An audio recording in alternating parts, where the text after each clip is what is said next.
must remember this. You will never be rid of me.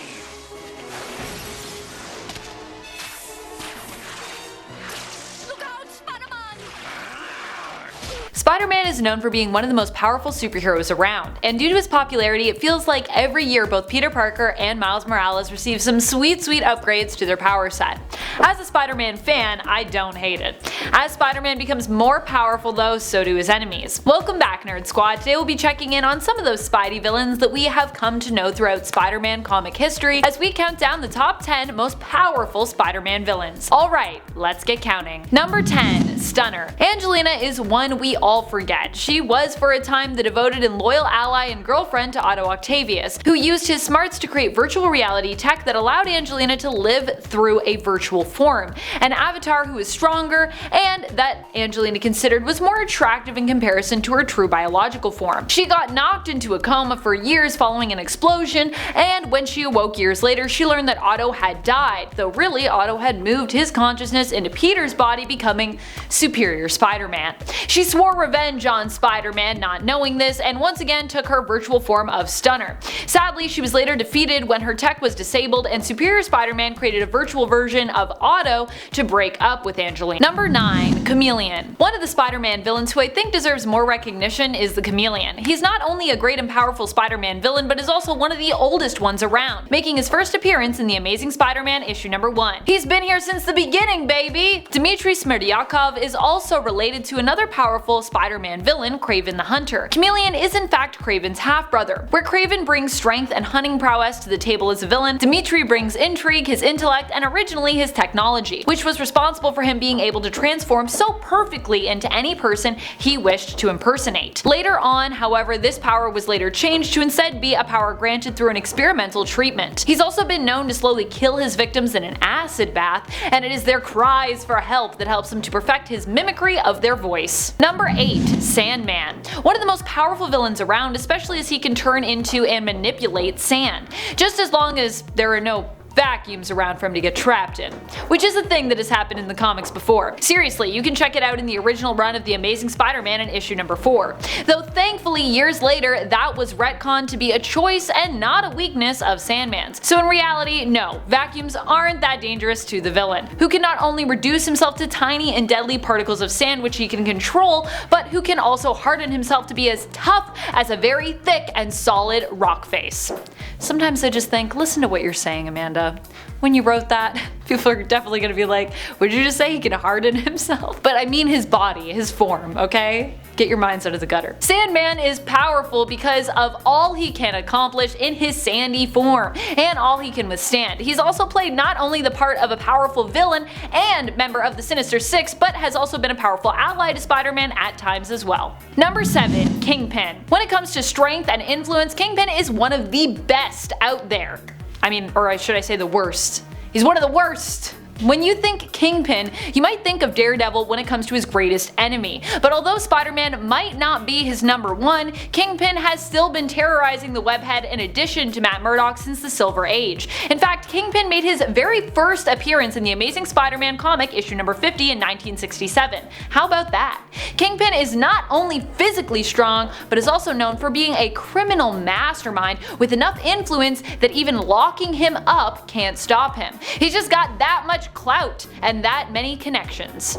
Number 6. RHINO. One of the Spider-Man villains that we often forget but who is exceedingly strong is RHINO, Alexei Saitsevic. He himself is a hard hitter in Marvel Strike Force though, so if you are working on that Sinister Six build, then he might be one of the first to come to your mind when we talk about powerful Spider-Man villains.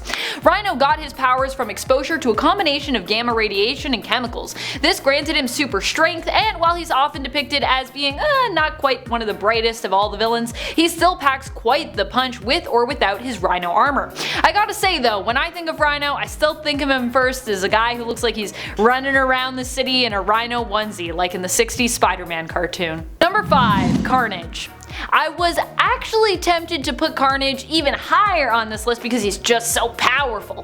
Cletus Cassidy might be deadly not deadly, dead inside, literally. Cletus Cassidy might be dead inside, but he still managed to live on throughout the absolute Carnage story arc and become reinvented as an even more terrifying villain once bonded to the Grendel symbiote, becoming not just Carnage, but Dark Carnage. And yeah, he was ultimately defeated, but hey, what a ride it was. Carnage not only terrorized Venom, aka Eddie Brock, and his son Dylan, but he also managed to kick the butt of both Spider-Man, both Peter Parker and Miles Morales. Let's also not forget that when Carnage first appeared, raining down destruction and chaos in the comics, Spider-Man also needed to team up with Venom to even stand a chance against the villain. Number 4. Norman Osborn. While Norman Osborn might not be the most physically powerful of all Spider-Man's opponents, he is definitely one of the most powerful in terms of influence and genius. One of the most influential villains of all time for sure. Norman Osborn has definitely caused Peter and many adjacent loved ones and allies the most grief and pain over time. Norman is also so powerful that he moved from being solely a Spider-Man villain to an Avengers villain and really kind of an all-heroes villain during the Dark Reign storyline, which is pretty impressive. Number 3. MORLUN and the Inheritors. Now I know some people are not going to like me putting MORLUN this high on the list because I know there are some out there who detest both him and the Inheritors, but I truly believe that he deserves this spot along with his family of alternate dimension Victorian energy vampires. Yeah, I said it. They're kinda weird, but so what? I personally think that that's always been part of the charm of both Spider-Man and Batman's rogues galleries, and what makes them both superheroes who have some of the best villains out there. They got a lot of weird villains, MORLUN notwithstanding. MORLUN is an energy vampire who, along with his family, not only threatened the life of Peter Parker, but just about every other Spider-Man, Spider-Woman, and any other spider folks out there. He also showed up in the Spider-Man story The Other and proved not just how deadly he was, but how cruel he was as well, which in terms of ranking powerful Spider-Man villains should earn him bonus points, as those two seem to go hand in hand. Cruelty usually comes with power in these stories. Number 2. Null. Null is coming, and he's not just coming for Venom, he's coming for everyone this time around. Still, originally Null was a cosmic god and villain intrinsically tied to Venom in the comics, and he was asleep, so he was a villain who not everyone had to worry about, cause you know, he was snoring. But Null being a Venom villain means that he is therefore part of the Spideyverse in comics, as Venom comes from Spider-Man comics originally. All in all, Spider-Man's world just keeps growing and expanding every year, especially as more and more are getting that additional symbiote fever. Null is known as the first god of the Abyss, the god of darkness and symbiotes. He is the creator of symbiotes, and we've watched here and there as now that he is awake, he's racing across the galaxy, raising planets and bringing darkness wherever he goes. He's heading for Earth, and he's likely going to end up being one of the greatest threats Spider-Man, Venom, and all of our Marvel heroes have ever faced. Number 1. Mephisto. Mephisto is one of the most epic Spider-Man villains and is definitely one of the most powerful ones around. Mephisto is a universal constant and has the power to do things like alter history. He saved Miles' friends in exchange for one life that Miles had previously saved. He saved Aunt May in exchange for erasing Peter's marriage from existence. He basically is this all-powerful being that, for almost no conceivable reason, is just super obsessed with spider folks. I swear, I think he just actually wants to be their best friends, but he just doesn't know how because he's like super awkward, so instead he bullies and torments these heroes. Mephisto likely just needs more hugs. But he's still one of the most powerful villains around. Hey, even powerful villains need love. Thank you so much for watching, Nerd Squad. What are some of your favorite Spider-Man villains? Who do you think is the most powerful? Is there anyone you think we've missed who you'd love to see on a part 2 to this list? Let us know in the comments below. And speaking of comments, it's time to turn to some comments from one of our latest videos, Top 10 Most Powerful Batman Villains. SWJ Light or Swidge Light shares, I just started reading comic books and I read Batman, so he is my first comic book hero I have ever read. Wow, yay! Welcome to the Bat fandom, my friend. I'm so happy to have you. I hope you enjoyed the comic and you continue to enjoy all the other comic book adventures that you read in the future. I feel like it's actually not a bad time to come into the world of Batman right now at all if you're reading the current stuff.